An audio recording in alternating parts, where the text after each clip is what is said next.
rêve de vacances inoubliables vers une destination lointaine, exotique, romantique ou simplement reposante.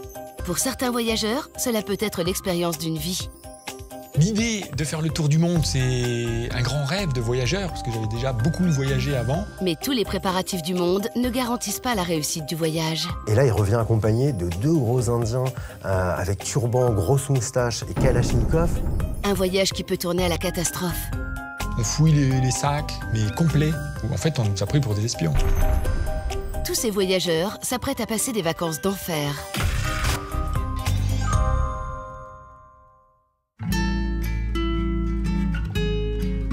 Qui n'a jamais rêvé de voyager autour du monde accompagné de son meilleur ami? Traverser les frontières et s'imprégner de cultures inconnues. C'est la grande aventure qu'a voulu vivre Muammer avec son ami allemand Milan. Il décide de se lancer un défi un peu fou, faire le tour du globe en 80 jours et sans un sou en poche. L'idée de faire le tour du monde, c'est un grand rêve de voyageur, parce que j'avais déjà beaucoup voyagé avant. Le faire en 80 jours, c'est forcément Phileas Fogg et Jules Verne qui nous a inspirés. Et le faire sans argent, c'est le meilleur moyen d'aller vers les gens, en fait. Donc pour manger, pour avancer, pour dormir, et pour tout, on a besoin des gens. Et comme l'objectif du voyage, c'était de prouver qu'il y a des gens bien partout dans le monde, eh ben c'était parfait de faire ce tour du monde en 80 jours sans argent. Muammer et Milan décident de rejoindre l'Inde en traversant l'Iran puis le Pakistan. Un itinéraire qui peut s'avérer dangereux, mais qui n'a pas été choisi par hasard. Il fallait passer par ce genre de pays pour vraiment montrer qu'il y a des gens bien partout. Parce que ce qui se passe avec le gouvernement, entre les pays et la politique, c'est une chose. Mais les êtres humains, dans chaque pays, ils sont formidables. C'est au pied de la Tour Eiffel que commence le périple de nos deux globetrotters. Ils prévoient de ne voyager qu'en autostop, direction la Turquie, qu'ils vont traverser jusqu'à la frontière iranienne. Un pays dont ils attendent beaucoup. Enfin, on va arriver dans un pays qu'on ne connaît pas, l'Iran. Donc on est très excités d'y arriver et on arrive à la frontière. Et là, on est accueillis par la police qui nous reconnaît parce qu'on était un peu passé à la télé en Turquie. Donc, ah, c'est vous qui avez fait le tour du monde et tout. Ah, venez, asseyez-vous, on prend le thé, on prend les petits gâteaux et tout. Et là, il dit, vous avez les visas? On dit, non, non, on n'a pas besoin. Avec le passeport turc, on n'a pas besoin. Et avec le passeport allemand, Milan pensait et a regardé à plusieurs fois. Et il avait dit, j'ai pas besoin de visa. Et il dit, non, il faut un visa pour le passeport allemand. Ah! Wow! Behind us is the border of Iran. And I don't know what happened, but in all the planning for this 80 days challenge, I forgot to apply for the Iran visa. Now we tried everything. We were almost, I thought we were almost close to get the visa on the border, but then the superior officer told us no, you have to go to Erzurum, which is 300 kilometers from here, and get your visa and come back. Now it's a big detour. Probably we're gonna lose 2 days, so we're not so happy about that, but this is the way, and now let's find a ride. Ça peut prendre une semaine, un mois ou plus, et du coup ça met en péril notre voyage, puisqu'on fait le tour du monde en 80 jours. Donc chaque jour qu'on perd, c'est compliqué. Les deux amis trouvent rapidement un camion pour les ramener à Erzurum. Mais pour la première fois, les voilà arrêtés dans leur voyage. Leur morale en prend un coup. Ben en fait, on est arrivé à Erzurum, donc ça fait 300 km, et on s'est posé dans un café, on s'est assis, et il m'a dit « Excuse-moi ». Et il a commencé à pleurer, et moi aussi, j'ai commencé à pleurer. On a pleuré tous les deux. C'était un moment assez fou, parce que je pensais à tout, mais jamais à pleurer. C'est la vie. C'est la vie. C'est pas facile pour toi, c'est plus facile pour moi. C'est ridicule. Ouais, on était pris d'émotion parce que voilà, on savait pas si ça allait compromettre notre tour du monde ou pas, et notre aventure, notre challenge. Et ouais, c'était un moment fort. L'attente sera plus longue que prévu. Pendant 7 jours, Muammer et Milan vont devoir patienter tout en comptant sur la générosité des habitants pour survivre. Et un matin, la bonne nouvelle arrive enfin. Et quelle joie d'avoir ce visa et on the road again. On the road again. Et là, on était contents, on a sauté au plafond, on est reparti et on est arrivé à la frontière pour la 2e fois. Et quand on est rentré en Iran, c'était waouh. Et en fait, on était tellement heureux qu'on a fait, je crois, 1500 km. Toute la journée, toute la nuit, on a roulé. On est arrivé à Téhéran, bam, direct. À leur arrivée à Téhéran, les 2 voyageurs sont accueillis à bras ouverts par la population. Iran, un pays extraordinaire. Des gens magnifiques. La surprise totale.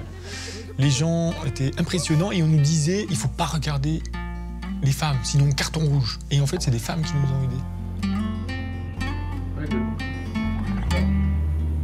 Donc c'était vraiment formidable jusqu'à Zahedan. Donc là, il faut imaginer une ville un peu au milieu de nulle part, au milieu du désert. Et là, on rencontre 2 profs d'anglais, 2 frères. Et on passe vraiment 2 jours là-bas pour prendre le temps avant d'arriver au Pakistan. Parce que le Pakistan, c'est quand même l'inconnu.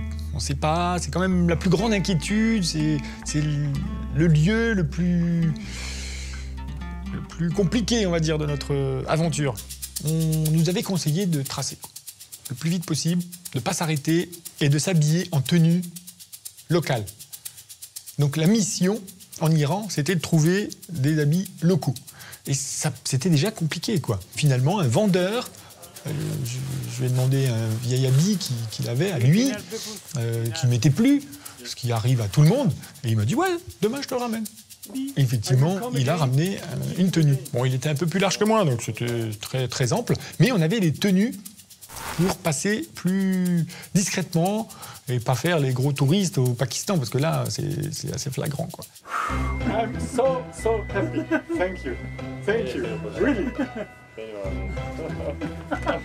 I will cross Pakistan with this Baluch clothes.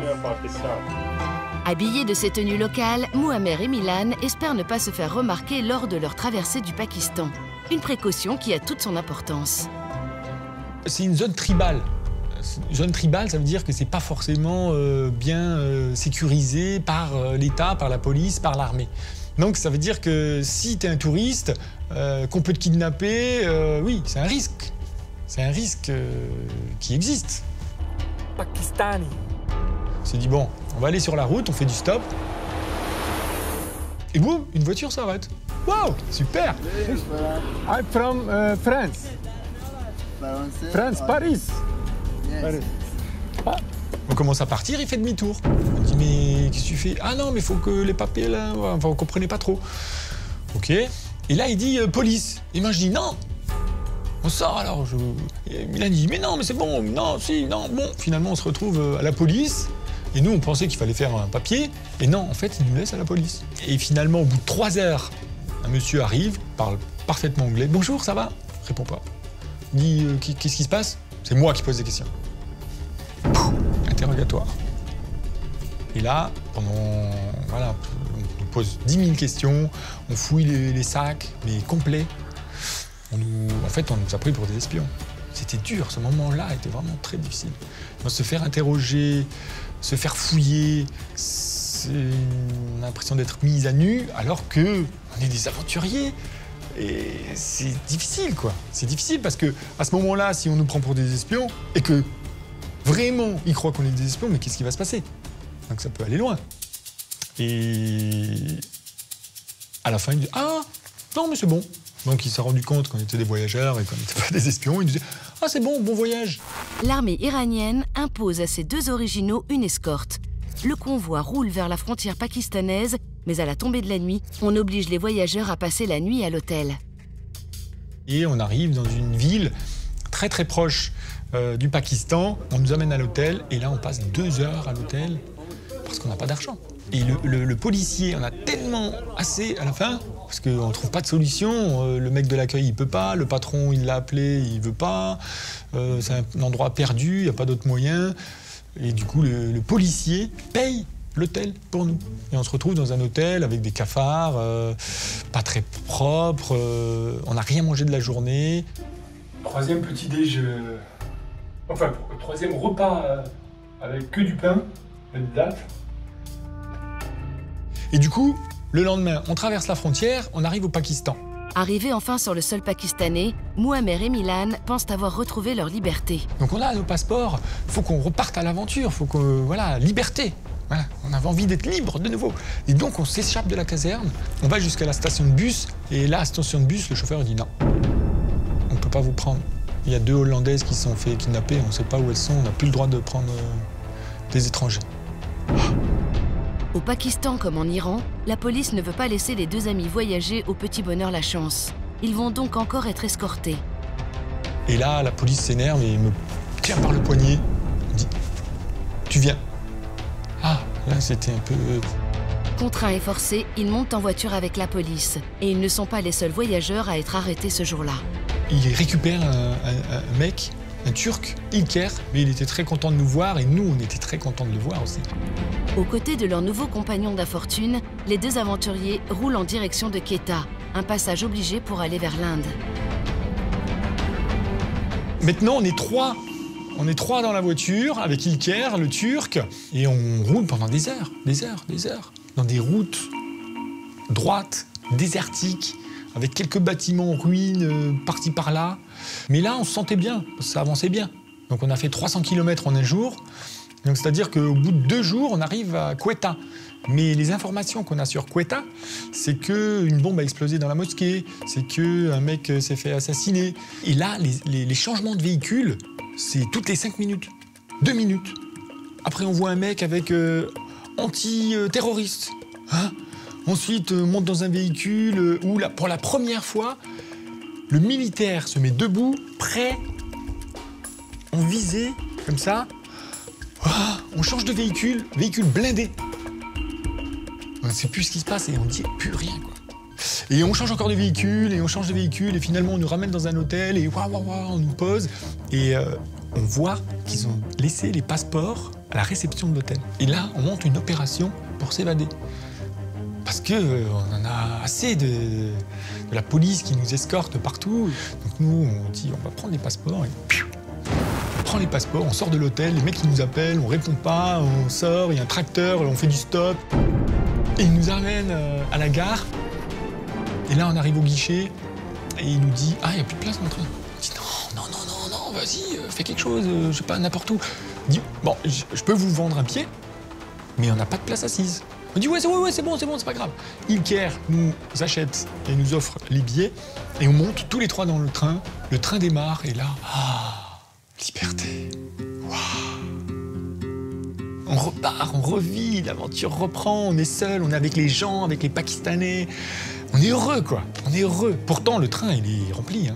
C'est pas le TGV Strasbourg-Paris, où on a sa petite place numérotée. Donc il y a des gens assis par terre, des gens assis sur les places de bagages. Mais c'est exotique, c'est beau, tout le monde est gentil, c'est agréable, quoi. C'est l'aventure et c'est un voyage de 26 heures. 26 heures sans place assise. Dans ce train qui les emmène à Lahore, Muammer et Milan font la connaissance d'un groupe de jeunes Pakistanais et découvrent que la générosité n'a pas de frontières. Et là, nos jeunes Pakistanais, bien éduqués, qui parlaient bien anglais, nous disent « Ouais, tu peux dormir là ». Ok, donc je m'endors, et Milan aussi. Et le matin, on se réveille. Les mecs, ils dormaient par terre pour nous. Ils nous ont laissé la place de couchette qu'ils ont payée pour nous. Ils ont dormi par terre dans le train. Donc ça, c'est fort. C'est au Pakistan. C'est un pays qu'on craint, mais un pays qui nous aide. C'est avec des êtres humains, avec des gens formidables, qui ont partagé à manger, qui ont partagé leur place, qui ont partagé leur couchette. Et ce voyage de tour du monde, c'est ça. C'est des milliers de rencontres à travers le monde. Réussir à parler avec n'importe qui dans le monde, qu'il est de la même manière, waouh, c'est beau. Et le fait de parler avec des Pakistanais armés dans des zones dangereuses, c'est un apprentissage énorme. Une ouverture énorme. Inde, puis Asie du Sud-Est, États-Unis, Maroc, les deux aventuriers vont gagner leur pari en bouclant dans les temps leur tour du monde sans argent. Dans un instant, vous découvrirez que quand on voyage seul, toutes les rencontres ne sont pas bonnes à faire. Il est sorti, puis juste avant de fermer la porte, il s'est reviré puis il m'a lancé un regard menaçant en me disant « Toi, t'as pas fini avec moi! » Schlac! Il a fermé la porte.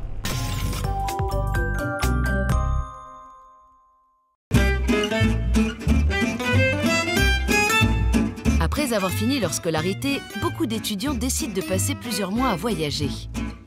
À 19 ans, c'est exactement ce que Guylaine Bombardier a prévu de faire. Elle partit en Europe simplement avec un billet d'avion échangeable et un sac à dos. Mais quand arrive la fin du voyage, Guylaine n'est pas tout à fait prête à rentrer. Ça faisait comme 4-5 mois que je me promenais en Europe, puis j'avais pas eu le choc culturel que je cherchais. Puis là, j'étais dans le sud de l'Espagne, puis là, je vois bateau vers le Maroc. Je me dis, tiens, c'est ça que je veux. J'embarque sur le bateau et je débarque de l'autre côté, au Maroc.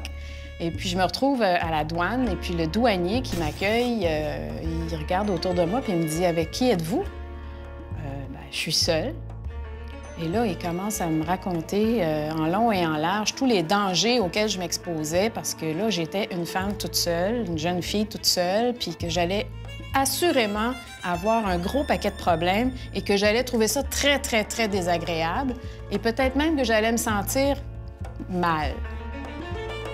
Fait qu'il m'a laissé rentrer, mais je voyais que, ouf, là, les craintes que j'avais avant de partir, tout à coup, je me suis dit, oh, dans quoi j'étais en train de m'embarquer?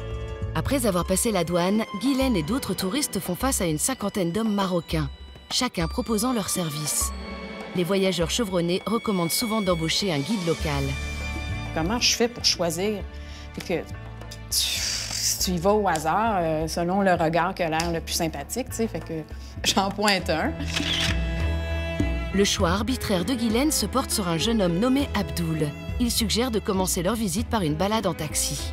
Quand on est dans le taxi, je lui sors mon guide dans lequel c'est écrit « Il est certain, quoi que vous disiez, quoi que vous fassiez, que dans la première heure que vous allez arriver au Maroc, votre guide touristique va vous amener chez son ami qui vend des tapis ou des manteaux de cuir. Mais je te le dis tout de suite, je veux pas y aller. Dans un mois, il faut que je sois retournée à Amsterdam prendre mon avion de retour, puis j'ai calculé mon budget, puis j'en ai juste assez pour dormir et manger pendant ce mois-là. C'est sûr et certain que où que tu m'amènes pour acheter quelque chose, tu vas être déçu, puis on va perdre notre temps tous les deux parce que j'ai pas d'argent. C'est-tu clair? Oui, madame, c'est très clair. On descend du taxi et là, bon, viens, je vais te montrer la Médina. Donc, on se promène dans la Médina. Mais moi, j'ai jamais vu c'est quoi une Médina. Tu sais, c'est comme la vieille partie de la ville. Ça a l'air d'un dédale de petites ruelles. C'est beau, mais c'est confondant. La situation est si confuse que Guylaine devient distraite et baisse sa garde. Puis, elle se retrouve conduite jusqu'à un escalier. Là, on se retrouve chez son ami qui vend des tapis. Je la regarde, je dis, mais qu'est-ce que tu fais là? Oh non, c'est mon ami, c'est pour te parler. Fait que là, je m'assois, évidemment. Le thé à la menthe arrive dans ma main, puis là, les tapis commencent à se dérouler devant moi. Fait que là, je dis, regarde, j'en reviens pas, là, que tu me dis que tu comprends ce que je te raconte, puis tu m'amènes ici quand même. Je comprends pas. Qu'est-ce que tu fais là, tu sais? Quand ils ont vu que j'étais vraiment déterminée à ne rien acheter, là, tout à coup, il y a une tension qui s'est installée. J'ai senti que là, ils commençaient à me regarder un peu croche, puis je me sentais pas bien, là. Et là, à un moment donné, il y en a un qui ferme la porte de là où on est. Puis là, on se retrouve comme dans la semi-pénombre. Puis là, les trois s'en vont jaser à l'autre bout de la salle, en murmurant. Je suis ici toute seule avec 3 gars que je connais pas. Il y a personne qui sait où je suis. Je commence à avoir très, très peur. Guylaine réalise qu'elle est dans une situation dangereuse et qui paraît sans issue. Et alors qu'elle récite une prière en silence pour implorer de l'aide, Abdoul réapparaît. Tu sais, au Maroc, la philosophie, c'est pas comme au Canada. Tu peux pas venir ici et ne penser que comme tu penses au Canada. Puis là, je dis, regarde, au Maroc comme au Canada, ce que tu es en train de me faire, là, il y a un mot pour le décrire. C'est la trahison. Écoute, il s'est levé, là, carré, j'ai dit le mot. Le mot magique. Il s'est levé, il a ouvert la porte, il a baragouiné quelque chose en arabe à ses amis. 30 secondes plus tard, on était sortis. Guylaine pense que c'est la faute d'Abdoul et il s'en doute. Il commence à la traiter comme une amie. Et en signe de bonne foi, il l'invite à manger chez sa mère. J'ai jamais fait ça avec les touristes avant, mais toi, t'es vraiment pas comme les autres. En tout cas. Elle le croit et accepte son invitation. Le couscous de sa mère est exceptionnel. Son hospitalité, chaleureuse et authentique. Et Abdoul propose encore bien plus. Il me dit, garde, demain matin, je viens te rechercher, je t'amène faire le tour de la ville, etc. Fait que le lendemain matin, il revient me chercher. Il est gentil, là, le ton a changé, tout ça. Et là, il me propose d'aller souper chez sa sœur. Là, durant le souper, il se met à avoir des familiarités avec moi, à me prendre par les épaules, à me coller, à m'embrasser dans le cou. Fait que là, je fais comme... Bon, ça y est, là. C'est une autre histoire qui recommence, tu sais. Fait que là, je le repousse un peu, puis là, je sens qu'il est vexé de ça, tu sais. Puis là, sa sœur se lève pour aller en cuisine, puis là, il se remet à me coller, puis là, je le repousse plus carré, tu sais. Puis là, je dis, regarde, ça fonctionne pas, ça marche pas, là, c'est comme... Non. Hey, là, il s'est levé. En colère, il est venu rouge. Il est sorti, puis juste avant de fermer la porte, il s'est reviré, puis il m'a lancé un regard menaçant en me disant « Toi, t'as pas fini avec moi! » Schlac, il a fermé la porte. Et là, moi, je suis comme... Mon Dieu, qu'est-ce que c'est que ça, cette menace-là? Sa sœur revient, puis là, je dis à sa sœur, regarde, je pense que j'ai eu mon compte, là. Le douanier avait raison. Je m'en retourne. Après cet étrange enchaînement d'événements, Guylaine décide de quitter le Maroc immédiatement. Mais il est tard, la sœur d'Abdoul lui propose alors de passer la nuit dans leur maison et de prendre le bateau le lendemain. Le matin, la sœur propose d'accompagner Guylaine à l'embarcadère après une courte halte au souk local. Un souk, c'est un marché où tout se vend. Il y a une animation, il y a une concentration d'énergie incroyable. Ça sent les épices, c'est hyper coloré. C'est magnifique. Guylaine est séduite par l'atmosphère riche en couleurs et en arômes exotiques du souk marocain. Puis, on lui propose une nouvelle offre alléchante. On sort du marché, elle me dit si ça tente, je t'amène prendre le thé chez mon ami parce que chaque jour que je vais au marché, j'arrête chez mon ami, prendre le thé. Les femmes au Maroc, on fait toujours ça. Je dis OK. Fait que là, son ami en question a 4 ou 5 enfants, je me rappelle plus très bien. Et quand il me voit arriver, les 5 enfants me sautent dessus. C'est la première fois qu'il voit une Canadienne. Et il m'accueille avec une chaleur extraordinaire. Et je me suis sentie tout de suite très, très bien avec cette famille-là. Puis c'est là que j'ai passé le reste de mon mois. C'est une expérience culturelle incroyable. Je l'aurais planifié, ça se serait jamais passé aussi bien que ça, finalement. Quand on arrive dans un pays qu'on ne connaît pas, il faut passer par-dessus les premières barrières pour goûter à la vraie culture de la place, pour faire un bain d'immersion. Quand c'est possible, en tout cas, c'est la plus belle expérience de voyage qu'on peut s'offrir. Fait que c'est sûr, quand je regarde mes photos de ce voyage-là, puis que je tombe sur la photo d'Abdoul, aujourd'hui, j'en ris, ça me fait rire. Il y a un petit sourire sur la photo. Et là, je le comprends, ce petit sourire-là. C'est un petit sourire qui voulait dire, je pense, on va se revoir. Dans un instant, vous verrez que l'insouciance des vacances peut parfois tourner au drame. D'un coup, on se percute. Donc moi, je passe au-dessus du scooter. Vraiment un choc frontal, quoi. Enfin, vraiment, voilà, très fort. Et là, en me relevant, je vois les filles par terre.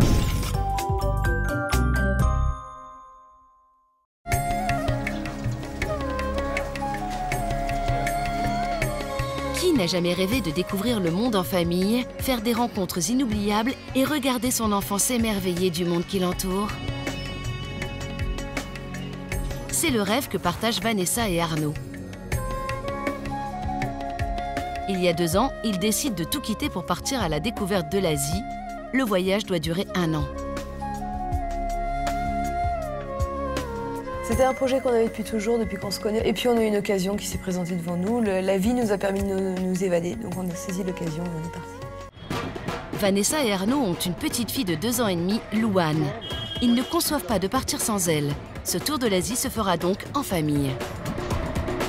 Ce qu'on lui a expliqué, c'est qu'on allait partir 1 an et qu'on allait passer beaucoup de temps tous ensemble et que pendant cette année, on allait pouvoir voir plein de choses et partager de bons moments tous ensemble. Travail, Loulou? Tu fais les bougies? Bien sûr, on a fait attention à la sécurité, aux conditions sanitaires. On a essayé de prendre le maximum de précautions pour qu'elle soit le plus confortable et le plus sécure possible. Mais je pense que les doutes et les questionnements qu'on se pose quand on part dans un voyage au long cours sont les mêmes qu'on parte avec un enfant que sans enfant.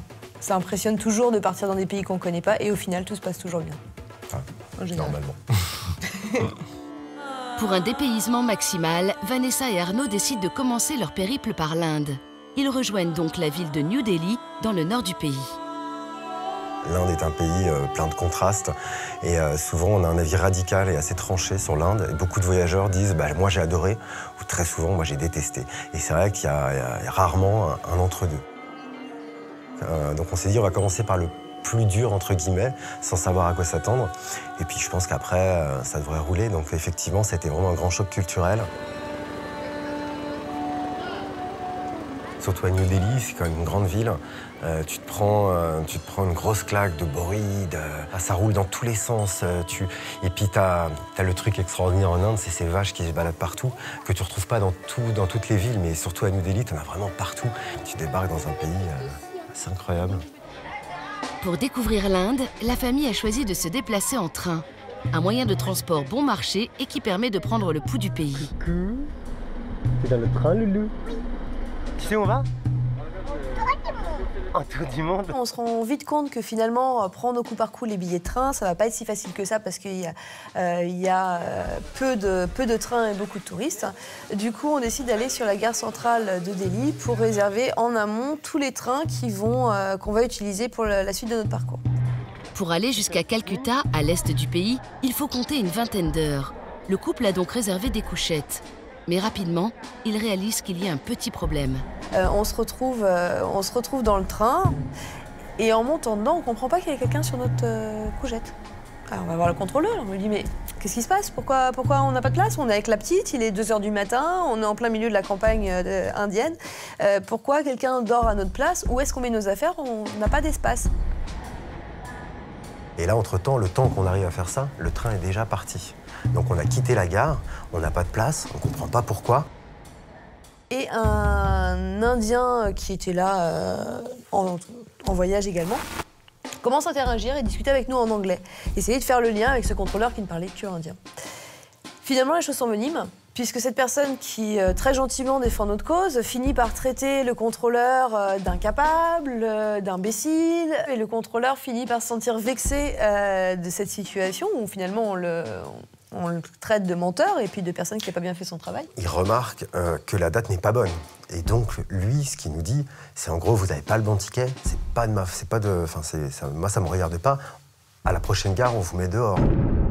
Sauf que là, entre-temps, il doit être 1h30 ou 2 h du matin. On est entre Khajuraho et Calcutta. Et que s'il nous dépose sur un coin d'une gare, sans hôtel, sans moyen de trouver un hébergement, quoi, là, on commence un peu à sentir mal le truc. C'est décidé. Arnaud et Vanessa veulent rester dans ce train coûte que coûte. Mais vexé, le contrôleur ne l'entend pas de cette oreille. Il revient, et là, il revient accompagné de 2 gros Indiens avec turban, grosse moustache et kalachnikov. Et là, il commence à nous remettre un coup de pression, style non, vous n'allez pas rester là, on vous débarque à la prochaine station. Le ton monte, t'as les 2 gros Indiens avec leur turban et leur moustache et leur grosse kalachnikov qui nous regardent d'un salaire. Et là, on se sent pas forcément bien et on se demande comment ça va finir. Alors qu'on voulait simplement dormir sur nos couchettes, on se dit ok, on est très capable de rester dans le sas et de passer la nuit sur notre sac, aucun problème, on est prêt à prendre le risque et même à payer une amende parce que finalement on préfère ça que les conséquences qu'il va y avoir derrière.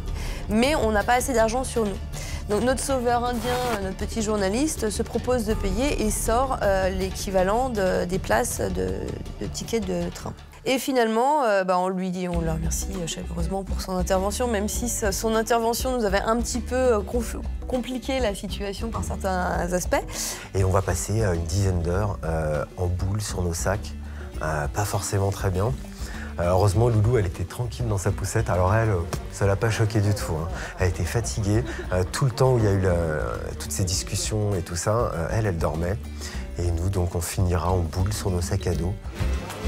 Après cette nuit tumultueuse, la famille ne rêve que d'une chose, s'installer dans son hôtel et prendre un bon petit déjeuner, mais ils vont devoir patienter encore un peu. Et comme dans beaucoup de villes en Inde, en fait, quand tu arrives et que tu sors d'une gare et que tu as une bonne tête de touriste, et ben tu as une foule de rickshaws qui te sautent dessus pour te proposer leur service. Et en fait, je crois que Vanessa a dû plus ou moins valider le fait de suivre un des rickshaws. Et moi, de mon côté, pareil. Et en fait, les deux n'étaient pas d'accord. Ils voulaient tous les deux nous embarquer, hein, les deux ont envie de travailler. La crainte, c'est qu'on arrive après une nuit blanche, on est avec notre fille, toutes nos affaires, on a peur qu'ils le prennent mal et que ça dégénère. Et comme on dit, le conflit était entre deux Indiens, mais finalement on en avait 15 autour. Donc on s'est tout de suite dit, il ne faudrait pas non plus qu'ils s'en prennent à nous, quoi.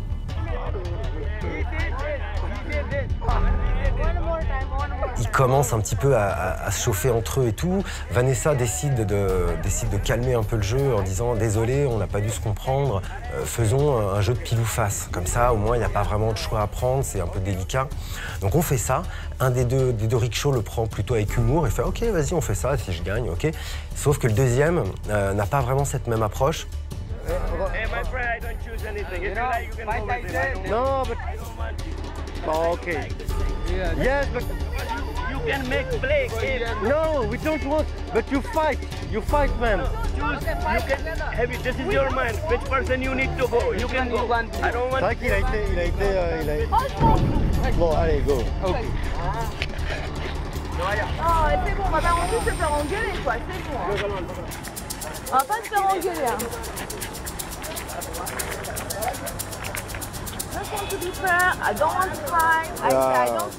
Et d'un coup, l'autre conducteur arrive et là, il commence à se taper.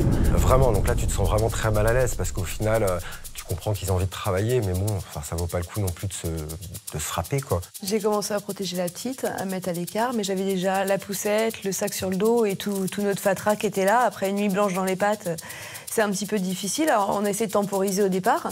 Et puis, très rapidement, j'ai demandé à Arnaud de les séparer pour que nous, on puisse aussi être protégés. C'est vrai qu'on a préféré mettre la petite à l'écart tout de suite.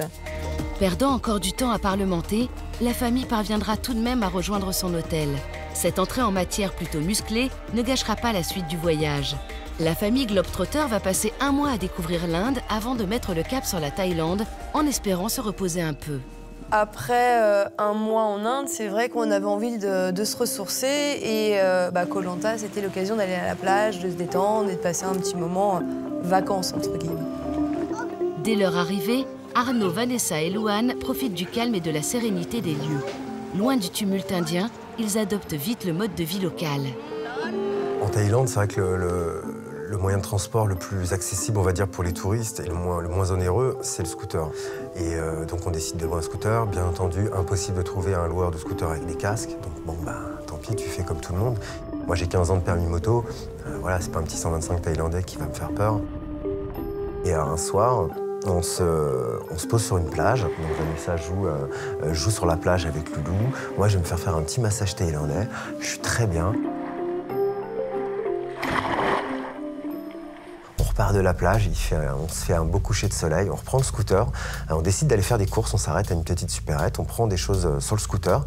Donc Vanessa recale Loulou entre nous, on a le sac avec les chips, les bouteilles d'eau et tout ça, et on reprend la route. On est en short, on est en tongs, il fait beau, on est détendu, sans casque, toujours.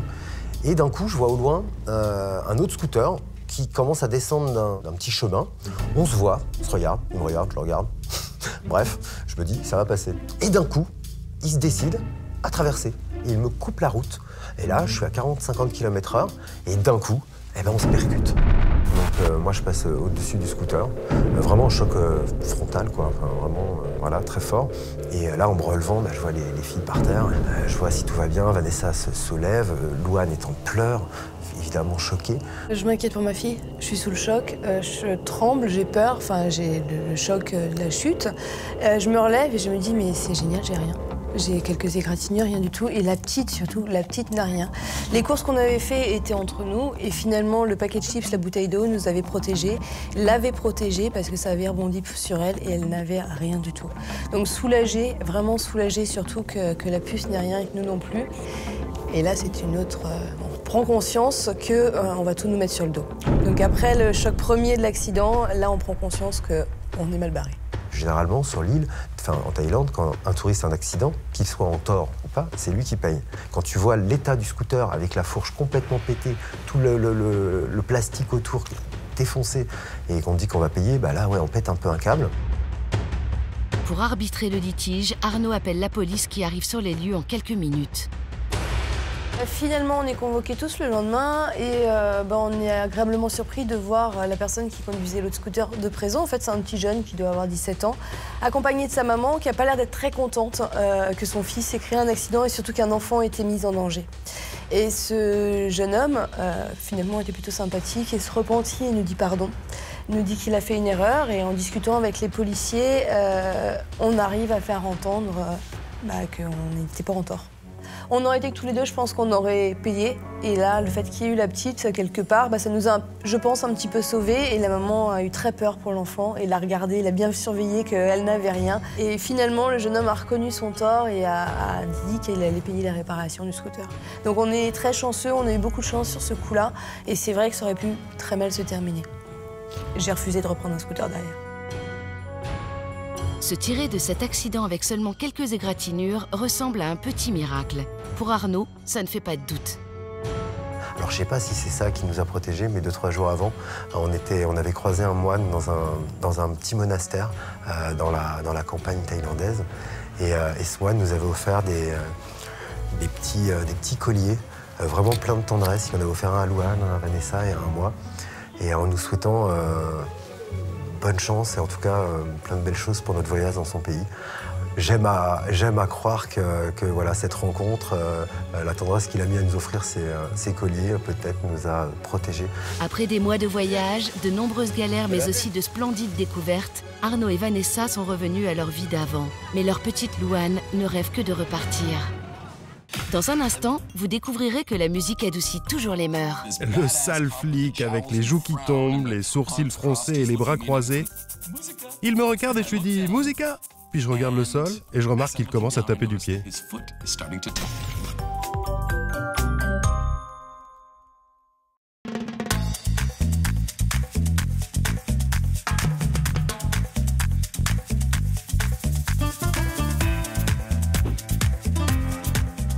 Considéré comme un sanctuaire écologique, le Costa Rica attire les touristes séduits par son incroyable biodiversité. Mais la population locale est aussi connue pour son sens de la fête, l'amour de la musique et de la danse. Et tant mieux, car s'il n'avait aucun talent pour la musique, Eric serait encore en train de pourrir dans une prison du Costa Rica. Je suis plus en mode voyageur qu'en mode forfait tout inclus. Je veux dire, pour être honnête, une fois de temps en temps, quand t'es vraiment stressé, tu peux partir 7 jours quelque part, te faire dorloter, avoir toutes les boissons que tu veux et tout ça. C'est amusant, mais tu n'as pas l'expérience du lieu où tu es. Je préfère l'idée de voyager, de découvrir et de ne même pas savoir où tu vas passer la nuit. Et du coup, tu rencontres des gens. Et quand t'es ouvert aux expériences, quand tu voyages, il t'arrive plein de choses intéressantes. En 2002, Eric fait son premier voyage en Amérique centrale. Je suis arrivé au Costa Rica directement à San José, qui est la capitale. C'est au centre du pays, c'est pas sur la côte. C'est pas particulièrement une belle ville et je voulais en partir dès que possible. Donc je suis resté la nuit et j'ai rencontré des gens à l'hôtel. Ils m'ont dit qu'ils allaient sur la côte ouest. Alors je suis parti avec eux vers un grand village de surf qui s'appelle Santa Teresa. Et on vivait dans des sortes de huttes. C'était comme si la jungle rencontrait la mer. Après 2 semaines de surf et de détente dans ce village de pêcheurs, Eric retourne à San José. Je suis retourné à mon hôtel, j'ai déposé toutes mes affaires. Je m'étais fait quelques amis quand j'étais dans la jungle qui m'ont dit qu'ils restaient à l'hôtel impérial. Alors j'y suis allé à pied depuis mon hôtel parce que c'était au centre-ville. C'est un quartier animé, il y a beaucoup de touristes. Et je marchais simplement en cherchant l'hôtel impérial. Et il y a beaucoup de rastas à San José. Et je devrais préciser que j'avais des dreadlocks aussi. Je suppose que d'une certaine façon, je cadre bien dans le décor. Et il y avait ce gars qui m'appelle et me demande « Hey Dread, t'aurais une feuille, mec ?» Et tu sais, je pensais qu'il parlait de feuilles à rouler, mais je n'en avais pas sur moi. Je suppose qu'il a pensé que j'en avais à cause de mes cheveux. Mais je lui ai dit « Non, mec, je n'ai pas de feuilles, mais tu peux me dire où est l'hôtel impérial ?» Il me dit « Ouais, mec, je t'emmène. » Et on commence à marcher et à parler. Il me parle de sa vie au Costa Rica et de San José plus particulièrement. Il a même mentionné qu'il avait tendance à avoir des problèmes avec les flics, que sa relation avec la police n'était pas très cool. Et quand il me dit ça, je sens sa main sur mon épaule, sa grosse main juste autour de moi. Et il y a ce grand type planté là, debout, ce policier costaricain. Je veux dire, il était grand comme une montagne. Et il se plantait là, comme ça, avec ses bras croisés, et il avait genre des joues qui pendaient sous ses lunettes de soleil. Le policier demande à voir le passeport d'Eric. Je commence à tâter mes poches, j'ai pas mon passeport. Je l'avais laissé à l'hôtel, j'ai dit « je suis désolé, je ne l'ai pas ». Et avant même que je finisse ma phrase, il m'avait déjà retourné les mains dans le dos. Il n'y avait pas de menottes, mais j'étais en quelque sorte à sa merci. Et il m'a emmené jusqu'à un fourgon de police. Tout d'un coup, je me suis retrouvé dans ce fourgon derrière une grille. Et puis il y avait une autre grille derrière moi, derrière laquelle il y avait le gars Rasta. Je dis « Mec, putain, qu'est-ce qui se passe ici? Qu'est-ce qui se passe ?» Il me répond « Il pense qu'on dealait de la drogue. » J'ai dit « Dis-leur qu'on ne faisait pas ça, mec. » Il me dit « Ils vont pas nous écouter, mec. Il vaut mieux les payer. Tu ferais mieux de les payer. Ils vont te frapper. » Au début, j'étais complètement paniqué, je ne savais pas ce qui se passait. J'ai demandé au Rasta, « Tu peux leur expliquer qu'on ne faisait pas de deal de drogue? Tu me montrais juste où était l'hôtel impérial ?» Il disait juste, « Mec, ils ne vont pas nous écouter. Tu devrais les payer, tu ferais mieux de les payer, ils vont te frapper. » J'étais genre, j'écoutais ce qu'il disait et j'essayais de me sortir de là tout seul, alors j'ai commencé à chercher dans mes poches un peu d'argent. J'ai pensé que j'avais tout laissé à l'hôtel et puis j'ai dit, « Attends une minute, j'ai quelque chose. J'ai $5 canadiens. » Alors je sors mon petit billet bleu de $5 et le gars il me dit « Ils vont te frapper, tu dois les payer. » Alors j'essaie de le défroisser et je le tends à travers la grille. Et je frappe à la porte ou sur le métal.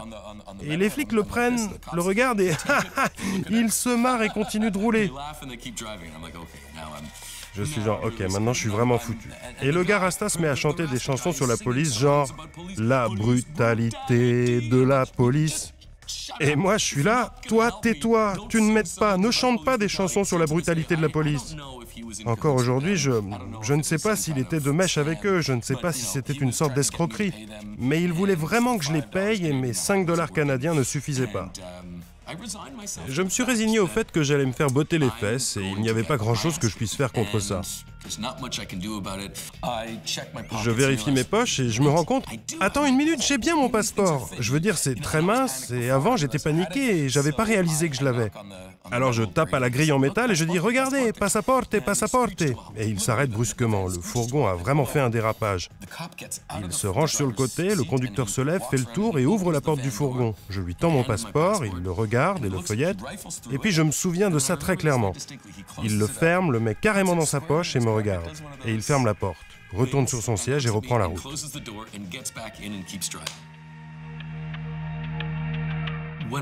Quand je réalise que je n'ai plus mon passeport et que je suis dans un pays où les mêmes règles ne s'appliquent pas forcément à un Nord-Américain, tu sais, oui. On a fait face à la brutalité de la police, mais je n'ai aucune idée à quoi m'attendre ici. Et j'étais plutôt paniqué parce que je n'avais plus rien à quoi m'accrocher pour prouver mon identité. Comme mon passeport. Quand tu voyages, tu réalises à quel point ton passeport est important. C'est la seule chose que tu caches ou que tu gardes toujours avec toi parce que tu veux pas en être séparé. Et tout d'un coup, j'en suis séparé et je suis sur le chemin de la prison et ce n'est pas un bon scénario. La seule chose dont Eric a besoin, c'est d'être rassuré, mais ce n'est pas vraiment ce que fait son étrange ami. Maintenant, le gars Rasta change sa phrase. Au lieu de dire « tu ferais mieux de les payer, ils vont te taper », il dit « ne les laisse pas t'emmener dans cette pièce, c'est là qu'ils vont te frapper ». C'est pas très utile, ou peut-être un peu utile, mais ça ne me fait pas me sentir mieux. Et je pense à cette pièce. Et puis finalement, on y est. Ils ouvrent la porte et je vois d'autres flics et je les supplie. « Por favor, à l'aide !» Mon espagnol est meilleur maintenant, mais à l'époque, je ne parlais pas très bien l'espagnol. Et j'ai pensé « Oh, attends une minute, je devrais demander un avocat. » Et étant de Montréal, où on parle français, je savais qu'on disait « avocat ». Et j'essayais d'espagnoliser le mot. Je disais « avocatay » ou « awacatay ». Et j'ai réalisé que j'étais juste un gringo dans un commissariat en train de supplier pour un avocado. Les tentatives désespérées d'Eric pour sortir de ce cauchemar n'ont pour effet que d'accélérer son arrivée dans la salle de torture. La porte s'ouvre et je vois cette pièce sombre, sombre sans fenêtre. Et je vois des taches sur le mur. Je ne peux pas dire si c'est de la pisse ou du sang ou une autre sorte de liquide corporel. Je ne sais pas ce qu'il se passe dans cette pièce. Je ne sais pas ce que c'est que cette tache. Je ne veux pas savoir ce que c'est que cette tache et je veux juste ne pas faire la même. C'est tout ce que je sais. Je n'ai pas de meilleur mot, en train de me chier dessus. Sans attendre, la police commence à fouiller Eric. Il me tapote de partout, trouve mon portefeuille, et dans mon portefeuille, j'avais des chèques de voyage. Je n'y avais même pas pensé, je me disais, c'est pas vraiment de l'argent, à moins que je le signe. Mais je vois les policiers en parler, et dans ma tête, ils disaient, qu'est-ce qu'on peut faire? Comment peut-on avoir le... Et je leur ai dit, je vais signer les chèques pour vous, peu importe combien vous voulez. Et non, rien à faire. Et puis, il trouve quelque chose d'autre, avec lequel j'ai tendance à voyager. Je suis batteur, et quand je voyage, j'aime jouer de la musique. Et j'ai l'habitude de voyager avec un petit djembé pour faire du jam avec d'autres voyageurs, mais à force, je trouvais ça encombrant. Alors j'ai appris un autre instrument de percussion, qu'il est beaucoup plus facile d'emmener en voyage. Et ce sont des petits œufs blancs en plastique remplis de sable. Tu peux les imaginer, ils sont comme des animaux curieux en train de regarder mes œufs, de les secouer. Ils ne savent pas quoi faire. Et l'un d'eux essaie d'en casser un contre le mur, parce que je suppose qu'il pensait qu'il y avait une sorte de drogue dedans. Et je suis en mode, non, non, c'est pour la musica. Je sors tout ce que je peux en espagnol et je dis, vous savez, musica, musica. Et je fais ça. Et vous savez, l'homme grand comme une montagne, le sale flic avec les joues qui tombent, les sourcils froncés et les bras croisés, il me regarde et je lui dis « Musica ». Puis je regarde le sol et je remarque qu'il commence à taper du pied. Alors je fais comme ça, et il tape du pied. Ouais, ok, c'est bon, j'augmente le rythme, et lui et son partenaire, ils commencent à bouger les épaules, et ils sont comme, d'un coup, un sourire a remplacé les sourcils froncés, et ils apprécient la musique. Alors je suis là, musica, ouais, c'est ça. Je sors plusieurs œufs, et je dis, allons-y. À mesure que l'atmosphère se réchauffe, les policiers découvrent à Eric des circonstances atténuantes.